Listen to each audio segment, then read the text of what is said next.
iri jambo ry'Imana ndarihuza n'ubutumwa Imana yampaye. Yarambwiye ngo iraje, ije mu murima wayo, ije mu rutoki, ije gukorera urutoki rwayo, ari ryo torero ryacu rya Pentecote. Simbizi ryabaye ikibazo mu rwego rw'isi. Imana yarambwiye ngo ADPR niryo torero yashimye, irishyira ku rutaro, irarigosora. Abo kuvuga mwaravuze, abaseka mwarasetse, niryo torero ariko yashimye, irishyira ku rutaro. N'ubu ngubu iracyari kugosora, iracyakuramo ingumbi, iracyashungura. Imana irambwira ngo uko ryabaye igitangarizwa niko igiye kurigarukaho. Nyuma yo kugosora no gushungura, ADPR Imana izayigarukaho ngo rizabana none itorero ritangaza abantu benshi, kuko izasuka mu mwuka wayo, gakongera gakorekerwamo imirimo ndetse kuruta mbere. Nuko yabimbwiye. Ariko irambwira ngo igiye kubanza gusukura, ihereye hejuru mu bashumba, yewe muri biro nyobozi nkuru mu rwego rw'igihugu imanuke kuzageza ku munyagice, amabandi n'amasarigoma yose hanze, ibishwangara n'ibirere, ije gukorera urutoki, abavuga butumwa, ababeshya, abahanuzi b'abatubuzi, indaya, abatinganya, abarozi bose mu budiyakoni, mu makorari, aho hose Imana ikuyemo. Imana irasohoye kandi nirakw'ihamagaye bundi bushya. Imana irirehereje bundi bushya. Ariko abakristo banambye kuwitekije kubashyigikira. Isi nifite igitokije kuyitera inkingi. Imibonobono nayigereranya na ya mazu n'amamodoka muhanura, nabigeranya n'imyambaro, izo mbingo n'imigano. Hari benshi baje kubitabarirwamo, kubisubirizwamo. Ni ukuri kose ibyo bintu Imana izabikora. Amaso ya benshi mugiye kuzabibona. Hari abantu Imana izahereza amazu atabavunnye, batubatse rwose, ikayabatuzamo, ikayabasinyaho. Cyangwa irabeshya. Kimwe mu bintu nahanuye kitasohoye ni ikihe?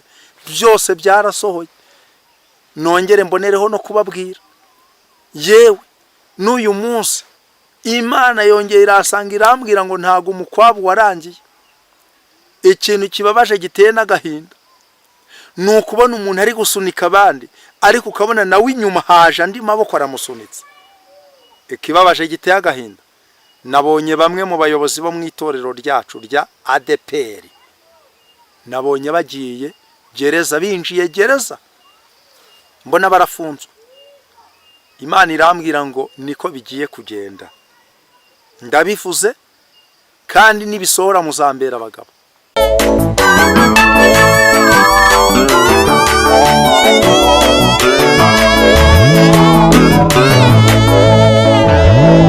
Ziki Chantal ni umupasteri, cyari cyo nuraho uzi gutegura. Nibyo bine mubwira by'abahanuzi bategura, ni umuteguzi wa danje, arategura akareba ibintu bigezweho, akavuga ati ubuyobozi bugiye guhinduka bwa ADPR, nibuhinduka baje baraje bavanaho abandi bashyira abandi, atabazavaho niba kubura bakavanaho, bazavuga yuko ubuhanuzi bwanje busohoye, yuko Imana ije kubura. Ese hango ngo nibisahiranda n'ibintu byose, niko yabivuga ubutumwa bwa kera. akavuga ati abagore ubu noneho barimitswe. Niba bimitswe rero ati reka mentuje, ati hashira ameza ngahe, nandira rero natuza nongere sasa amagarare mvuge ati mwarabibonye ko abagore bimitswe, ikizira kinje ahera muri ADPR. Ibyo byose no ubuhanuzi bw'amarangamutima, no kuba umuheza nguni w'idini, yarangiza akagenda agategura n'umuntu wabimuteguriraga ibyo bintu byose. Wabo nshobora kuzatungura abantu nkamuzana kuri kamera, kazana n'ibimenyetso bigaragaza ngo who are you. Ni umuhanuzi ukora ute? Ni umuhanuzi uhanura gute? Ni umuhanuzi uhanura ibyo akuye he? Abitegura gute? Abicurira he? Byose Nyamuneka Joel bijye kumugaragara. Kandi Imana irayirimbuye ngo hazasigara nabuye. Ubwo nari mpagaze hanze ni kwinywera itabi, umva neza, numva rizicyaje yiruka ngo akindaya karashobotse, ngo indiri y'indaya irahiye, nibi yarabihimye. ngo kandi Imana irayirimbuye ngo hazasigara nabuye rigeretse kurindi. Kadirake yagiraga igitara, abantu babisi kikaragaga, narakibonaga nkahita mvuga ati Mana we bari kubyina we, nje natanzwe. Nkahita nkubitamo wayiti, nkaguruka nikubise Cadillac maze kwikubita Cadillac muzungu anguriye champagne ndayikubise umva neza nimara kuyikubita mbamuteye njonogo mba nzamuye amadolari ndebye nsanga ni miliyoni nyikubita umufuka ni nago ngaruka mba ndagiye magaze hanze ndi ku modoka ndimo kwinywera itabi ngiye kubona mbona Riziki aje yiruka yambaye ijipo ndende igitambaro mu mutwe ngo akindaya ngo karashobotse ngo nimwihane ngo igihe kirageze ngo kubera yuko Imana ngo igiye kuhahindura amatongo ngo hazamera nka Sodoma n'Igomora nikarabaye sewe nuwahe ahita aza yiruka abaransingiri kandi ubwo ndi kuri santimetero ebyiri bucikopa nakubisemo umukondo nawanditse kumbe w'imezite ngo ndapfana stile Imana yaturinze kwishwa n'imisonga imbe ikagutitiza ngo utegereje umugabo ngo ntago ndi bwishe stile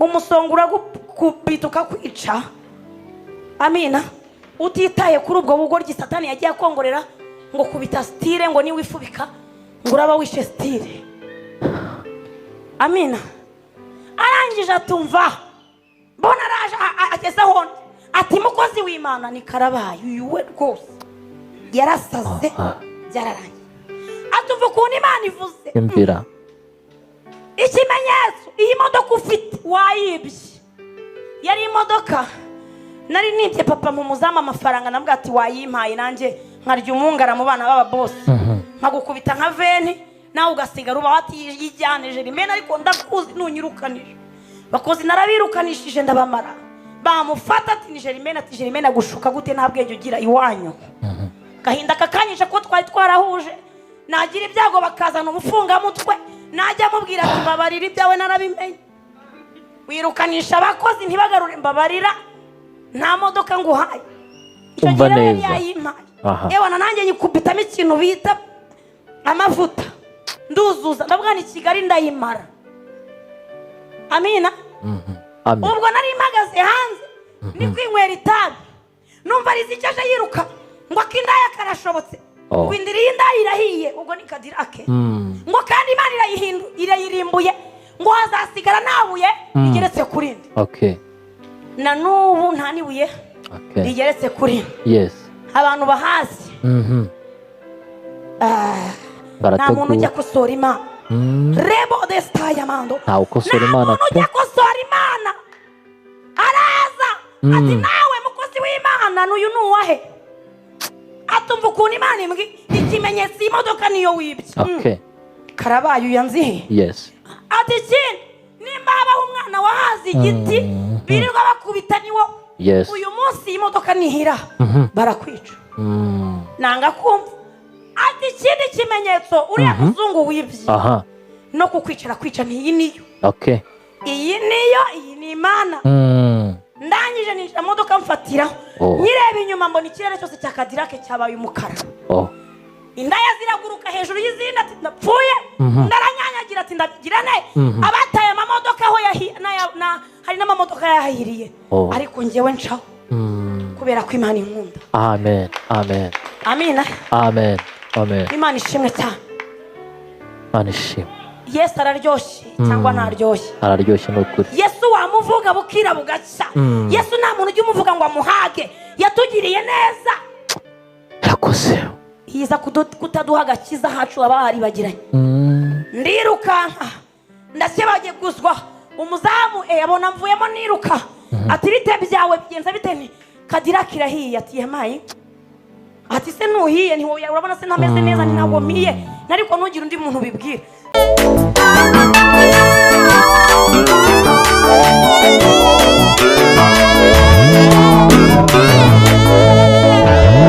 n'abantu bakwicaye ngo biyinire bagakoresha abantu nk'aba ngaba nabo wagira ngo bataye bavuye kuri network ngo ngwino nguvuge ko Riziki yavanje byagora reka ngubwire ikintu cyagorana biragoye kumvisha isi ko Riziki yavanje kuruta kugukurikirana bavuga ko wambuye Riziki n'umuntu wemeye kubana n'ubuzima bworoheje ntekereza ko Riziki yashaka kujya kubiburaya ubababayo yashaka kujya niba Riziki yaragiye muri Australia akagaruka si yagarutse se yego Riziki yemeye kubana n'ubuzima bworoheje cano Riziki Chantal ifite abasubscribe 70,000 Riziki uyu munsi mu bantu bashobora guhitinga YouTube ikamuhemba ibihumbi by'amadolari, ariko Riziki yaranyibwiriye ati Imana yarambwiye ngo atasiyo, ntabwo yananirwa gukora ikiganiro cya Riziki ngo kirebwe.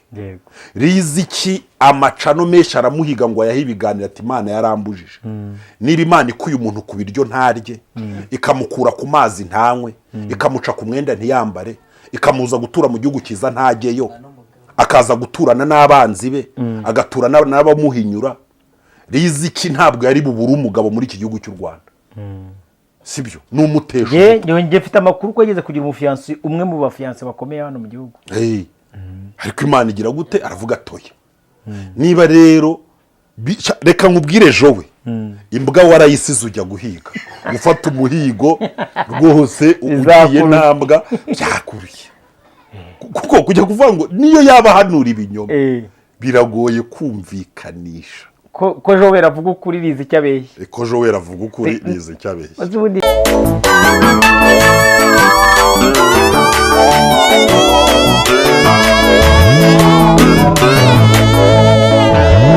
Kurw'ibyo byuma birenga urimo kumva iki?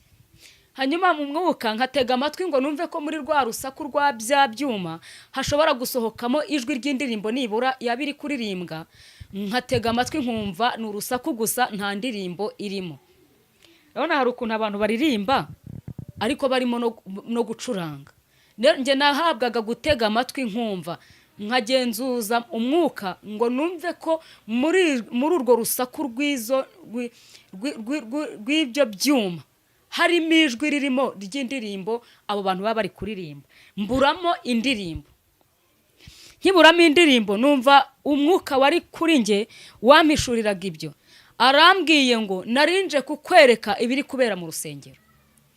Arambwira ngo dore mu rusengero imbyino zirimo cyangwa se umuziki uri mu rusengero ntacyo kimariye, ngo kubera yuko ibiri kubera mu rusengero cyangwa se umuziki n'imbyino biri kubera mu rusengero ngo Imana irabifata nkaho bari guterekera. Urusaku rw'imbyino ziri mu rusengero n'urusaku rw'ibyuma birimo kuvugira mu rusengero ngo ntacyo bikimariye Imana, ngo kuko irabibonamo ko ari nk'ibintu ngo igereranya nk'aho ari nko guterekera, kuko nta ndirimbo nzima irimo iririmbwa muri urwo rusaku rw'ibyo byuma. Mbese icy'umumaro cyakavuye muri izo ndirimbo, icy'umumaro cyakavuye muri uwo muziki, icy'Imana ishakamo ngo nta kirimo.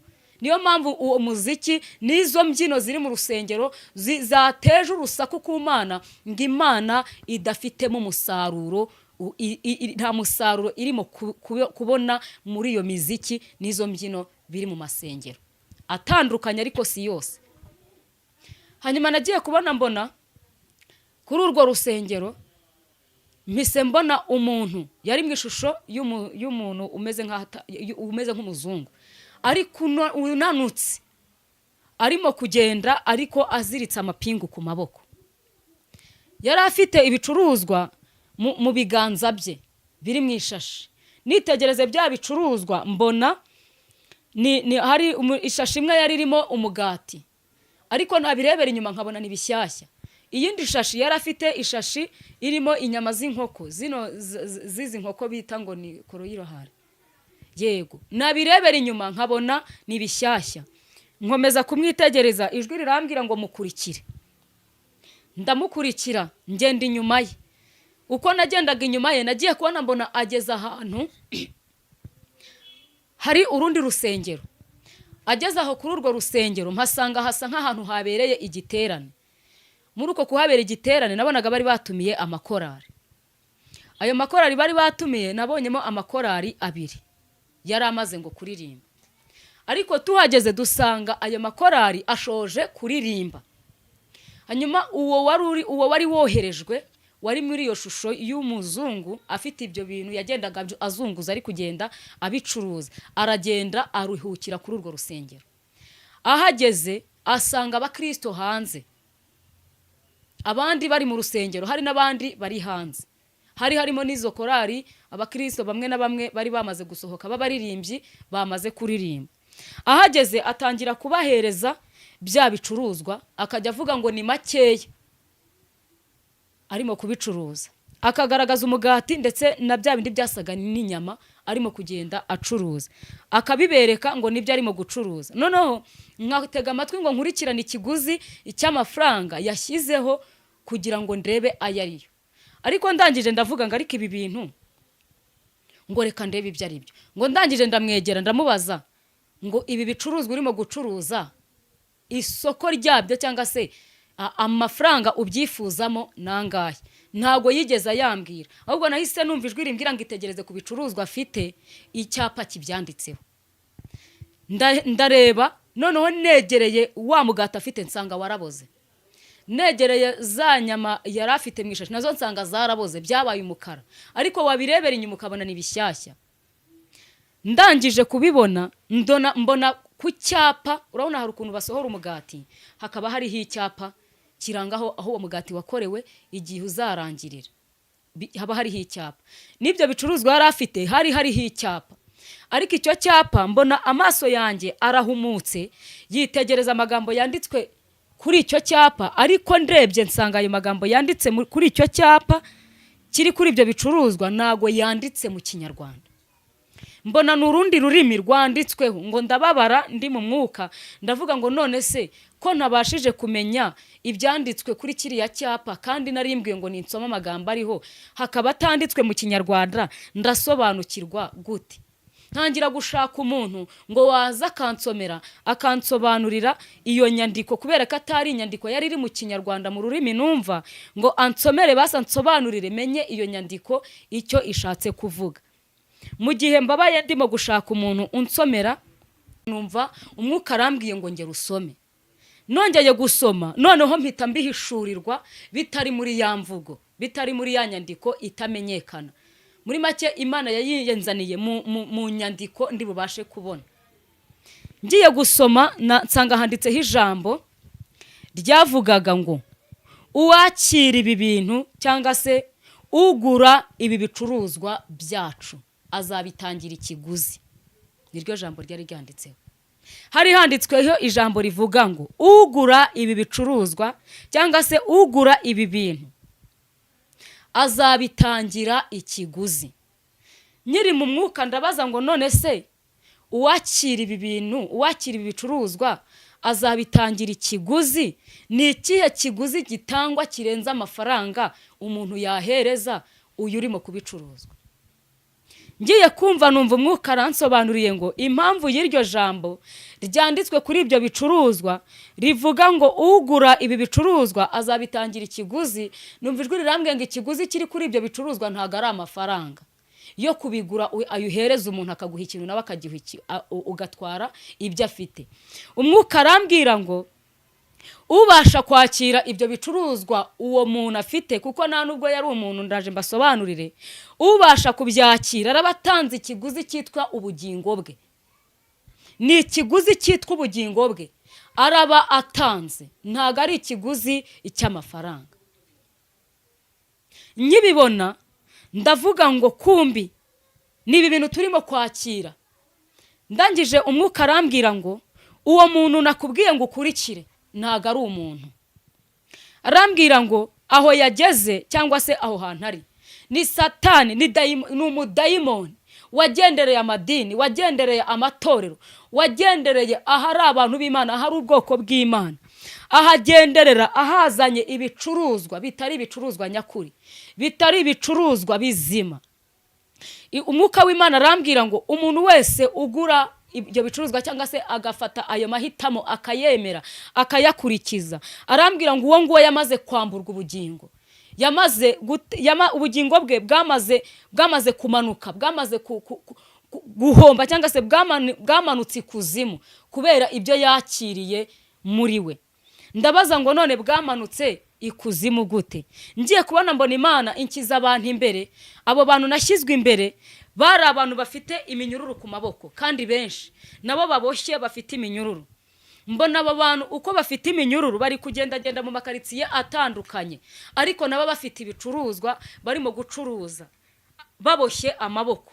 Uko aba bantu baragendaga bakananirwa, uko bananizwe bagashaka gutoroka. ngo bahunge cyangwa se bagende.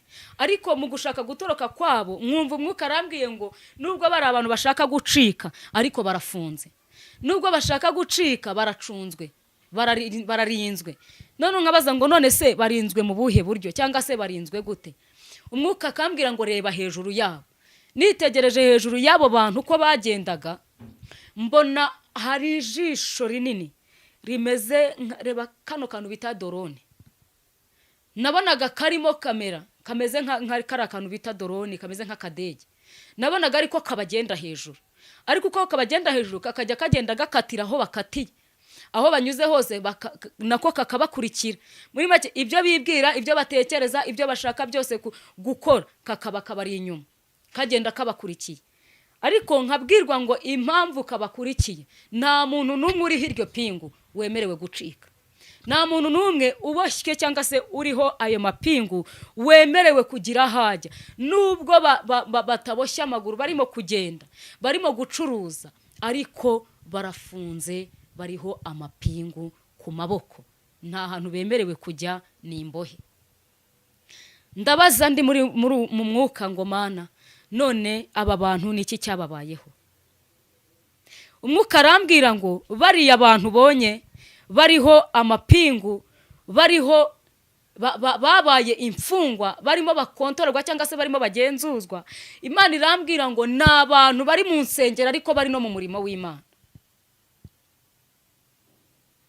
Kuba bari mu nsengero akaba ari no mu murimo w'Imana, irambwira ngo ni abantu bakiriye inyigisho zitari inyigisho nyakuri, zitari inyigisho nzima ziva ku Mana, bamaze kwakira inyigisho ziva ku badayimoni.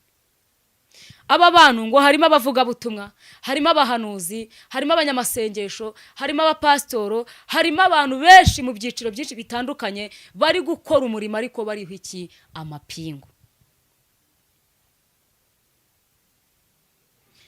Haya mapingu abariho ku maboko,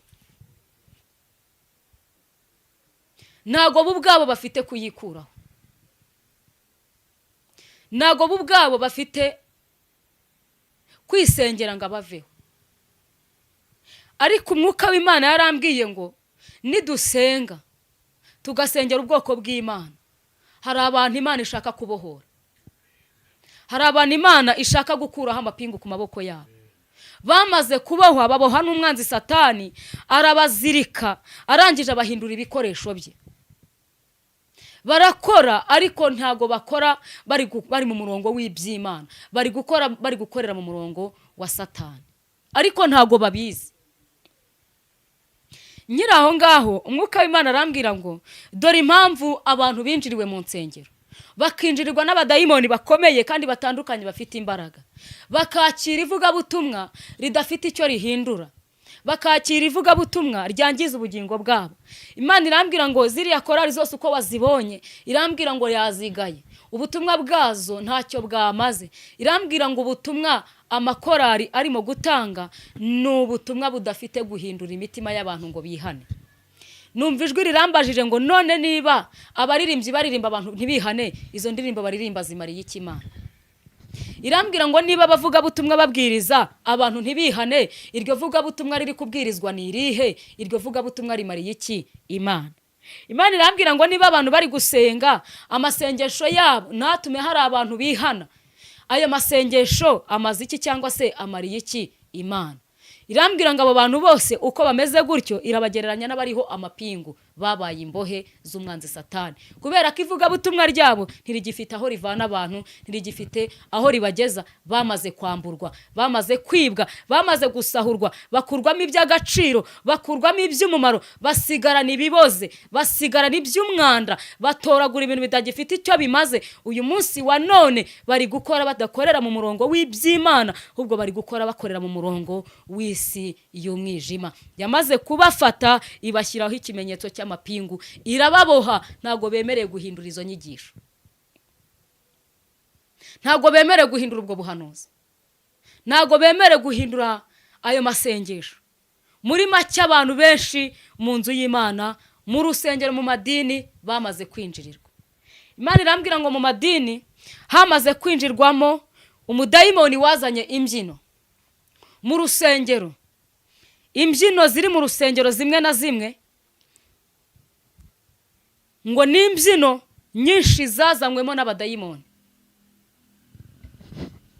ziza kwanduza ubwoko bw'Imana, nabo bisanga izo mbyino bazisanzemo, ngo kuko atari imbyino z'abanyamwuka, kuko atari imbyino zifite ubutumwa. Umuziki wose udafite ubutumwa, umuziki wose udafite umwuka wera, ni umuziki ngo uri kuzanwa n'abadayimoni ugambiriye gukora iki. Iki kintu nicyo kintu cyantangaje kirangize kinantera ubwoba. Imana irambwira ngo muri uwo muziki, muri izo mbyino murimo gutambirwamo. Ikintu abantu barimo gutambirwamo ni iki? Imana irambwira ngo ubugingo bw'abantu benshi burimo butangirwa mu madini, burimo butangirwa mu matorero batabizi. Muri icyo kigare cyose cyako kavuyo n'izo mbyino n'izo biki murimo gutambwa. Noneho njya kubona mbona abantu benshi barazimye, abandi batakaje ijwi ry'Imana, abandi bari mu rusengero bameze nk'abatembera. Ndabaza ngo Mana, ibi ni ibiki? Ijwi ry'Imana rirambwira ngo abanyamwuka benshi mwarivanze cyangwa se twarivanze, twivanga mu kivunge cyaho turimo kwamburirwa tunasahurirwa. Ntago tuzi kwicunga no kwimenya ngo twivangure. Ibyo bintu birimo bibera mu madini, izo mbyino, abahanuzi bazamburiwemo impano zabo, abantu berekwaga bazamburiwemo iyerekwa ryabo, abavuga butumwa baritakarijemo ijambo rizima ry'agaciro, bakiramo ibintu bidafite umumaro. Uyu munsi urishakamo ibihe ukabibura, urishakamo inzozi ukazibura, ukishakamo ijwi ry'Imana ukaribura. Wamaze kwamburwa, kandi wamburwa mu buryo bw'amayoberane, mu buryo utazi, mu buryo.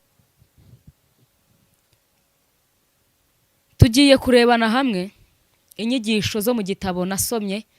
Ni inyigisho zo mu gitabo kivuga ngo ihishurirwa riva ku Mana ku bijyanye na Gehenomu. Ihishurirwa riva ku Mana ku bijyanye na Gehenomu. Nasanzemo amagambo akomeye namwe ngiye kubabwira, utega amatwi uyumve. Nari maze kubabwira inkuru z'umwana wa Herode wabyinnye, ariko yamara kubyina agashimisha abantu bigatuma umutwe wa Yohana ubigenderamo. Nyamara iyo mbyino ikavukamo igitambo cyitwa umutwe wande wa Yohana. Hanyuma tugiye kureba abantu ni gute bakira inyigisho zitamba ubugingo bwabo. Ni umuvugabutumwa umwe wabayeho ari mu rusengero, abaho abwiriza ijambo ry'Imana, ariko abwiriza ukuri kwa nyako kw'ijambo ry'Imana. Ndanyuramo cyane kubera ko ndi kwihuta.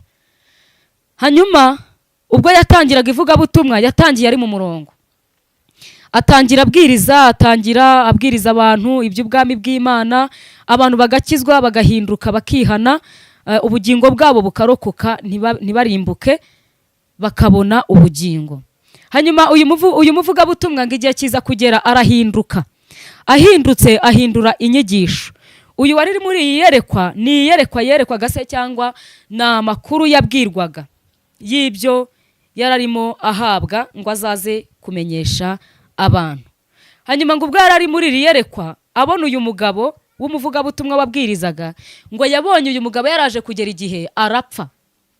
Amaze gupfa, apfa ararimbuka, ajya Gehenomu. Agiye Gehenomu ngo asanga afite Bibiliya mu ntoki. Ngabaza Yesu, aramubaza ati, ko uyu muntu yari umuvugabutumwa, ko bigaragara ko anafite Bibiliya mu ntoki, niki cyatumye arimbuka? Yarimbujwe n'iki? Niyo magambo tugiye kusoma. Hanyuma ndahera hano aho Yesu yasubizaga uyu wari uri muri yerekwa. Ngo Yesu aravuga ati, uyu mugabo yari umuvugabutumwa w'ijambo ry'Imana. Hari igihe yankoreye n'umutima we wose, ayobora abantu benshi ku gakiza. Bamwe mu bo yahinduye baracyankorera n'uyu munsi nyuma y'imyaka myinshi. Nyamara irari ry'umubiri n'ibihembo biyobya. Ngo nyamara irari ry'umubiri n'ibihembo biyobya by'ubutunzi byaje kumuyobya, yemera gutegekwa na Satani. Yari afite itorero rinini, imodoka nziza,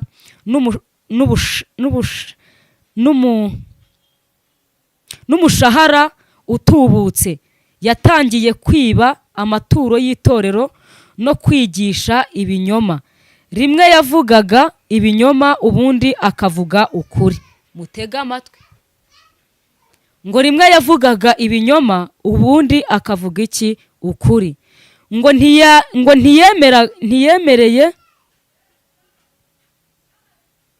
ntiyanyemereye ko mukosora. Nohereje abakozi banjye kumubwira yihane, yigishe ukuri, ariko yakunze ibinezeza by'ubuzima bwo ku isi kuruta ubuzima bwo ku Mana. Uyu muntu ngo Yesu yohereje abantu kumuburira ngo yigishe inyigisho nzima z'ukuri, arabyanga. Ngahitamo gukurikira isi n'ibinezeza byayo kuruta ubuzima bwo mu Mana. Ngo mbere ntiyari azi kwigisha indi nyigisho atari y'ukuri kwahishuwe muri Bibiliya. Mu ntega amatwi. Mbere uyu muvugabutumwa ngo ntago yari azi kwigisha inyigisho zitari ziva ku Mana muri Bibiliya. Ngo nyamara mbere yuko apfa yari asigaye abwiriza. Mbere yuko apfa yari asigaye abwiriza ko kubatizwa n'umwuka wera ari ikinyoma, kandi ko abavuga ko bafite umwuka wera ari indyarya. Yari yarahinduye ivugabutumwa ngo asigaye abwira abantu yuko ngo kubatizwa n'umwuka wera ari ikinyoma. Muri make aho yahagaze abwira abantu yuko kubatizwa n'umwuka wera ubuhawe agakiza cyangwa se ubuhawe Kristo, yari asigaye ahahagarara akavuga ngo kubatizwa n'umwuka wera simbyemera, ni ikinyoma. Ngo kandi ko abavuga ko bafite umwuka wera ari indyarya. Yari asigaye avuga yuko abafite umwuka wera atakibemera, ari indyarya babeshya. Nk'uko uyu munsi abantu babahinduye abatekamutwe, kandi urahindurwa umutekamutwe n'umuntu usenga, kandi nawe yatangiye neza, ariko uyu munsi ntagashaka kugira gute kubyemera. Ngo uyu muvugabutumwa mbere yuko apfa yavugaga ukuri kuzuye kujyanye n'ijambo ry'Imana, icyo Bibiliya ivuga. Ariko amaze guhinduka azana inyigisho zivuga yuko kubatizwa mu mwuka wera ari ikinyoma, ndetse n'ababivuga ko bakiriye uwo mwuka wera ari indyarya. Twagiye.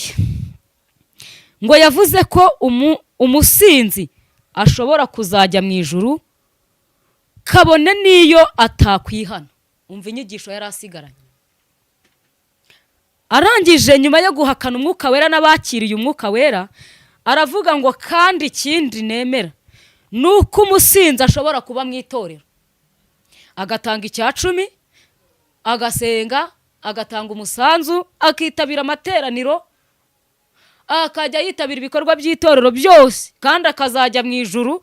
Ntago ari ngombwa ko yihana. Ikizima nuko yitabira gahunda z'itorero. Utega amatwi wowe unkurikiye, uteze amatwi. Yari asigaye abwira abantu yuko abasinzi bazajya mu ijuru naho batagira gute, batakwihana. Ikizima nuko baza guterana. Yongeyeho ko ntawe Imana ishobora kohereza mu muriro. Izo ni inyigisho.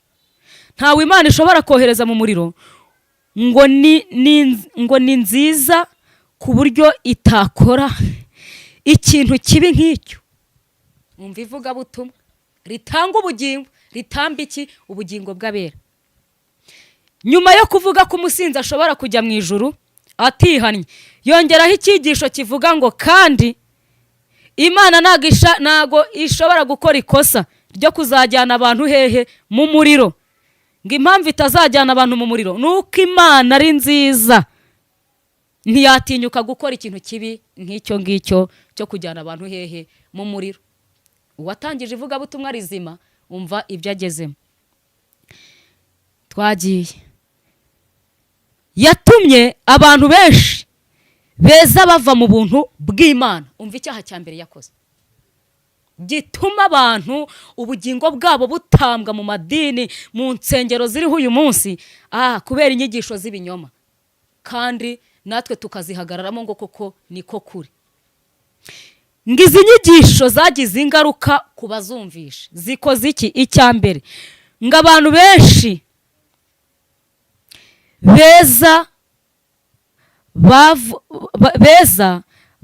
bava mu butumwa bw'Imana. Ngo abantu benshi beza bumvaga ubutumwa bwiza bw'Imana byabateye kuva mu buntu bw'iki? Bw'Imana. Ubuntu ni iki?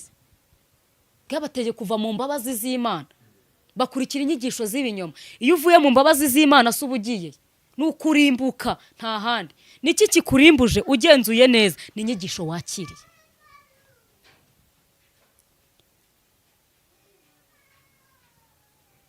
Yageze naho avuga ko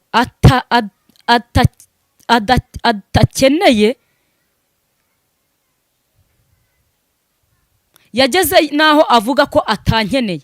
Uyu ni Yesu wari uri gusobanurira uyu wari uri muri Yeriko. Ngo yageze naho avuga yuko atagikeneye Yesu kuko yari ameze nk'Imana. Yari ameze nk'iki? Nk'Imana. Bivuga ngo yari afite ijambo rikomeye, yakomerwaga amashyi. Hari abantu uyu munsi twavuzeho isi irakangarana. Hari abantu uyu munsi twavuzeho abadayimoni barahaguruka, kandi tuzakomeza kuvuga icyo Imana izakomeza gushyira mu kanwa kayo. Ngo uyu muntu yari ameze nk'Imana, yageze aho abwira Imana ati sinkigukeneye mu buzima bwanjye. Yari afite. Ubu dufite abantu bigize Imana, bigize ibikomerezwa, ngo ntibakorwaho, ngo nibavugwaho ngo bazatwica, ngo bazaduteza amadayimoni n'amagini atunige, ariko ntacyo tuzaba. Nubwo abantu bigize Imana ngo ntibakorwaho, nubwo abantu bizamuye mu ntera bakihesha ibyicaro batateganyijwe bavuyemo, ariko turahari ngo tuvuge ko Kristo, umuntu wese utari mu nzira yo gukizwa azarimbuka umuriro uzarya abanzi b'iki? B'Imana. Ngo yageze naho avuga yuko atagikeneye iki? Imana. Kuko yari ameze nk'Imana. Yari ameze nk'iki? Nk'Imana. Yagiye kure kugera ubwo akora yagiye kure kugeza aho akora ibiterane byo kwigisha iyo nyigisho y'ibinyoma. Ngo uyu muvugabutumwa yagiye kure kugeza aho atangiza ibiterane byo kwigisha inyigisho z'iki? Z'ibinyoma. Yakandagiye ijambo ryanjye, yakandagiye ijambo ry'Imana ryera munsi y'ibirenge bye. Ariko Imana itabare. Ngo yakandagiye ijambo ry'Imana arikandagirira munsi y'ibirenge bye ari umwana w'umuntu. Nyamara narakomeje. Uwo ni Yesu wivuga. Nyamara narakomeje ndamukunda. Uwo ni Yesu wivuga. Narakomeje ngira gute? Ndamukunda. Yarahindukiye arambwira ati, yarahindukiye abwira Yesu ati,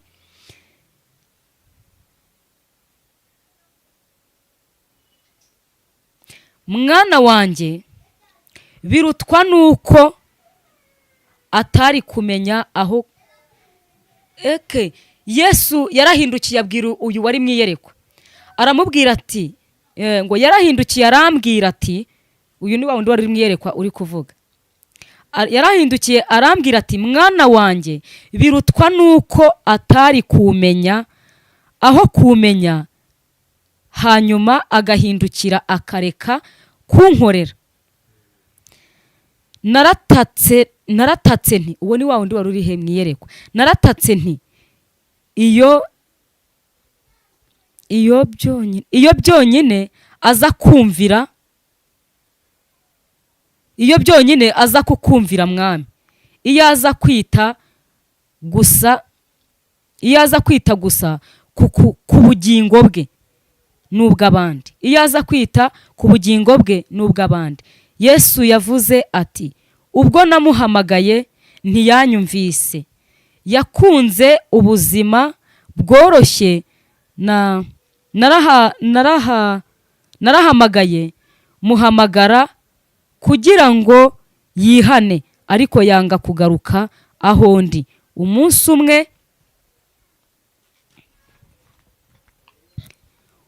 umwe rero yarapfuye. Ubwo tugeze ku iherezo rye. Umunsi umwe yarapfuye, ahera ko aza hano ako kanya. Ubu rero Satani aramushinyagurira kubera ko yigeze kubwiriza abantu benshi bagakizwa kubw'ijambo ryanjye, bakabona ubwami bwanjye. Niyo mpamvu ubu ashinyagurirwa. Imana iduhana umugisha. Reka mbe ngarukiye aho ngaho. Ngo uyu mugabo cyangwa se uyu mubwiriza butumwa, igihe cyaje kugera nyuma y'izi nyigisho yakoze z'ibinyoma, nyuma y'uko atakaje ijambo rizima ry'ukuri, Yesu akomeza kumukunda, akomeza kumutumaho, amubwira ati wakihana, ndacyagutegeye amaboko, wakongera ukangarukira. Ngarika nangira umutima, akunda ibinezeza by'iki by'isi. Ngigiye kiza kugera rero arapfa. Mu gupfa kwe yisanga muri Gehenomu. Yisanze muri Gehenomu, dore ngo icyo azira. Arazira yuko hari abantu yigeze kubwiriza mu gihe yabwirizaga inyigisho nzima z'ukuri, hakagira abantu bamwe barokoka Gehenomu bagahabwa ubwami bw'Imana, bagahabwa ubugingo buhoraho. Ngo niyo mpamvu ari muri Gehenomu abibabarizwamo. Yazize ko hari igihe yigeze gutanga inyigisho nzima zigakura abantu mu mwijima zikabashyira hehe? Mu mucyo. Ntange message mbwira abantu babavuga butumwa ndetse n'abayobozi ndetse natwe twese uko twumvisha iyi message ngo tugarukiraho. Kubera ko igihe Imana ikongereye ni igihe cyo kugarura ibyo watakaje. Ni igihe cyo guhindukirira Imana. Ni igihe cyo kugira ngo turebe aho dukosa dukosore. Ni igihe cyo kugira ngo ivuga butumwa dukora. Hari igihe iyo mvuze iby'umwuka bazanamo iby'umubiri. Iby'umubiri ntaho bihuriye n'iby'umwuka. Imana yakoresha umuntu ari muri gereza hari ya mageragere kandi ababwirije bakabona ubugingo. Aho waba uri hose Imana wayikorera, kandi ikizima nuko ukora ivuga butumwa ryawe rigatanga umusaruro hehe? Ku Mana. Rero tubonye yuko abantu benshi bapfa, bagapfa, ubugingo bwabo bukamanurwa bukajyanwa Gehenomu kubera ko bakiriye inyigisho z'ibinyoma. Abandi bakazira ko batanze inyigisho z'ibinyoma, ndetse bakazira yuko batanze n'inyigisho z'ukuri, ariko ibyo ngibyo ntibibahesha ibihembo, ahubwo bikabahesha umubabaro w'iteka ryose.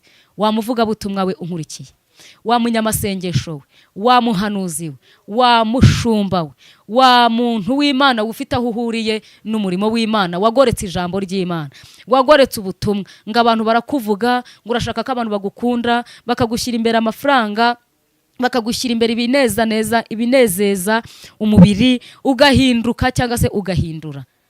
Garuka ku isoko, kubera ko nyuma y'icyo gihe uhawe uzapfa, kandi nupfa ubugingo bwawe buzajya ku mwami bwakoreye. Ariko ikibabaje nuko ubugingo bw'abantu burimo gupfa, bukarimbuka kubera ko burimbuwe nuko bwamenye ukuri, nyuma bugahindukira ukuri bukakuvanga n'ikinyoma. Ariyo mpamvu twabwiwe ijambo rivuga ngo ubwoko bwanjye mugire gute? Musohoke muri iyo Babuloni, kubera ko iyo Babuloni igiye kugira gute? Igiye kurimbuka.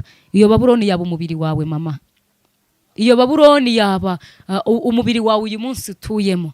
Sohoka muri iyo Babuloni igutandukanya n'Imana, iza abantu bareba hozo wizihanga amaso, ahubwo itegereza icyo Imana ivugana nawe, itegereza ijwi ry'Imana icyo rivugana nawe. Niba ijwi ry'Imana rikuburira, pana amajwi y'abantu, kuko amajwi y'abantu yo arayobya. Ijwi ry'Imana